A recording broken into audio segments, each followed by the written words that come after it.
Today we are going to talk about how to launch your lingerie brand on a shoestring budget. Now I am taking examples on what I did with my lingerie brand. This is back 20 years ago. Eek!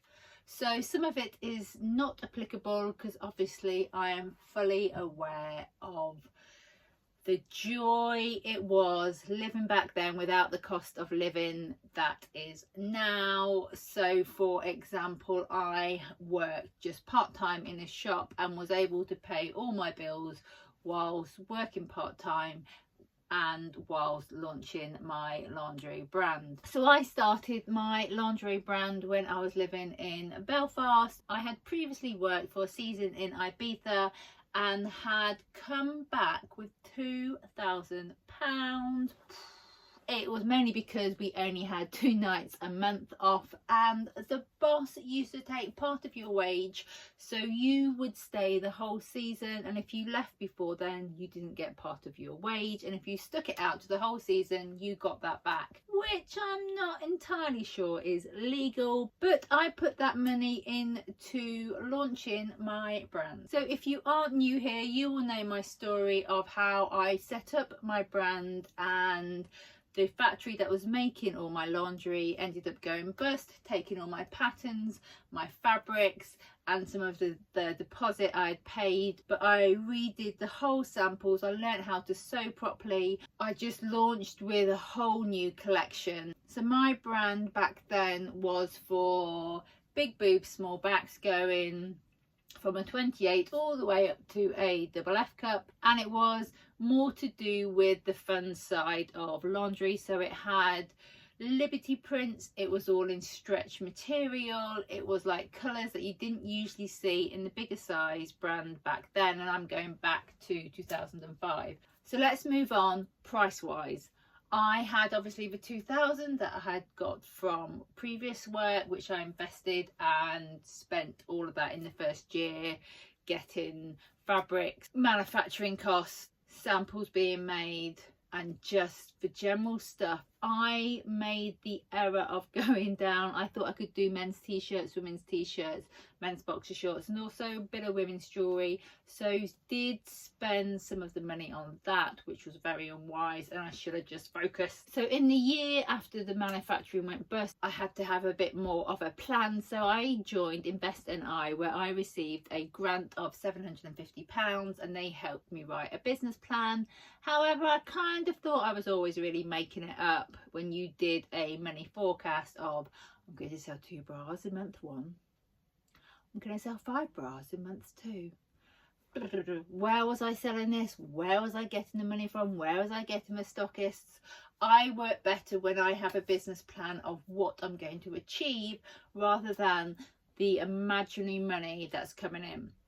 So with this £750, I ended up spending it all on underwires. I know, she's crazy, and this is still one that I have today from that. It is a MS-20 wire, and I wanted the wires not, a bit like Baby Bear's porridge, not to be too stiff, which can occur in the bigger wires, not to be too flexible. I wanted them just right. And the reason I ended up spending the money on this is because you had a minimum of 1,260. Therefore, I realised I could sell the wires to other independent lingerie brands, because I knew I was never going to make 1,260 within the first year, or I don't think I ever sold that amount of any one size. So for context, an underwire back then, I think it was like £1 per pair, which added a significant amount onto your bra if you were selling it, when you could buy 1,260, which you could get them for 3p a pair. So I sold quite a lot of the underwires I'd bought, because that was quite a lot of money to sink in at the start. Even though it was a grant and I'd got it for free, I still needed to be able to justify spending that amount. So I will go over what I spent the big money on, and then how I spent the little money to try get your lingerie brand going. I am a true believer of starting with what you have got, and then changing it as you go along. And this still runs today in this business. For example, I released e-courses and I'm just altering them now.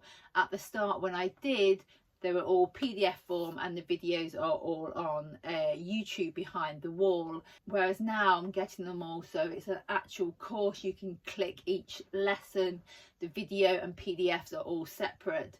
So if you are thinking of starting a lingerie brand and you are like, I don't know if it's going to be any good, I don't know, start small but start. So big money first. What I spent my money on was bra grade. I knew I had 2 bras, an underwire and a soft bra, and it went from 28C right the way up to 34FF. I knew I would not have the time to grade them all, grade them exactly how I wanted, and yeah, just to grade them all, it would have spent me days to do, to check them all over, to make up samples of them all when I could pay and get it all graded.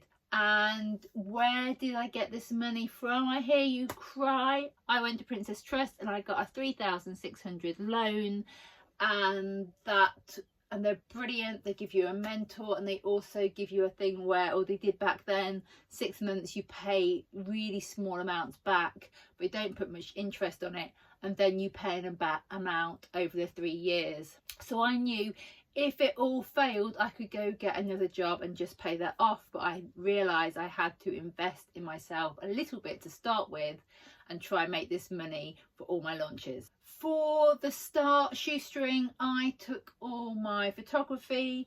I had a decent enough camera, and I would usually either flat lay or I would put it on myself, chop my head off, and then put a blank wall behind me, or even a lens flare. Whew, very 90s.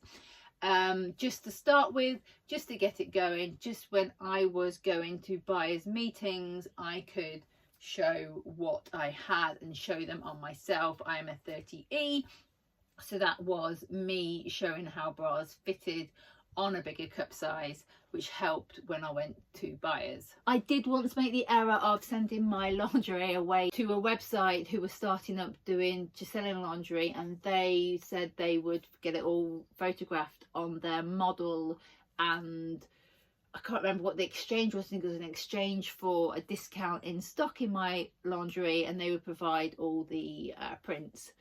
There was a little slight problem with their model looked like they were age 12. I ended up not really using much of their photographs. I did a little bit at the start just because I didn't have any, but as soon as they went back into a studio, I reshot everything because it was really weird poses. Just gonna lie against the tree and look 12, but yeah, it was all a bit odd. So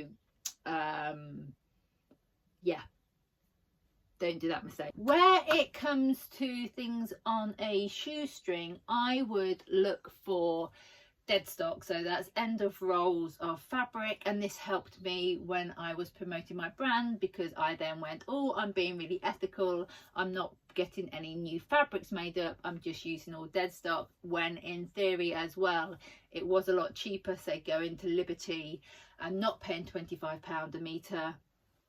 It ended up like they used to have a little lookbook and it was sometimes like £7 a metre, but there's only like 4 meters, so I used to do that, as well as I used black elastics because I could buy a roll and not do with dyeing. So that was another cheaper way to get my brand out there quicker without having to go to dye houses, which I did once with yellow, and some was gold and some was sunflower, and it just looked a bit of a mishmash mess. When it came to labels, these are little things you probably don't even think about having to buy. I wanted a really retro label, you know, like kids labels that you sew in, or you used to sew in when you used to go to school. I wanted that. My brand was quite a fun, quite kitsch, quite retro prints. I wanted that to echo it. It turns out if you go to a designer and request that, and to get the labels all in, say, a cotton rather than just a print, it was quite a bit of money. I ended up actually going to a label place which did for children's names and bought them. So they were all made from cotton, they were all knitted up, they were all had my brand name, and then I did the size below so I didn't have to pay for another label for the sizing. So it would be like vanjo.co.uk, so I've got the website on, and then size small, or Vanjo 34C. So I could just take one label, put it in the bra, size label, brand label, all in one, bish bash bosh, not having to pay for more labels, and getting the design I wanted with that feel.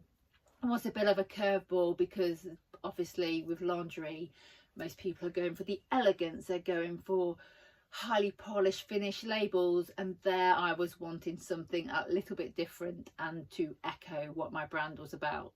When it came to swing tickets, this was the same as well.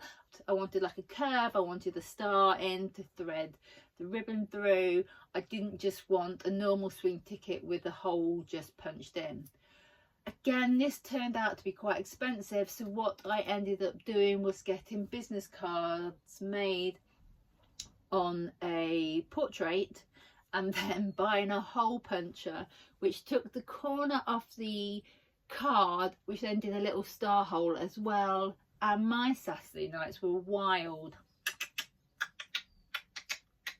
hole punching them, but that saved me, it saved me a lot of money. When it became to the swing tickets, obviously I didn't have anything printed on them because they were business cards, and the amount of information with all the fabric information, with all the washing instructions and everything like that, it was so expensive to get each of them made up, especially because I was running at such a small amount of collections.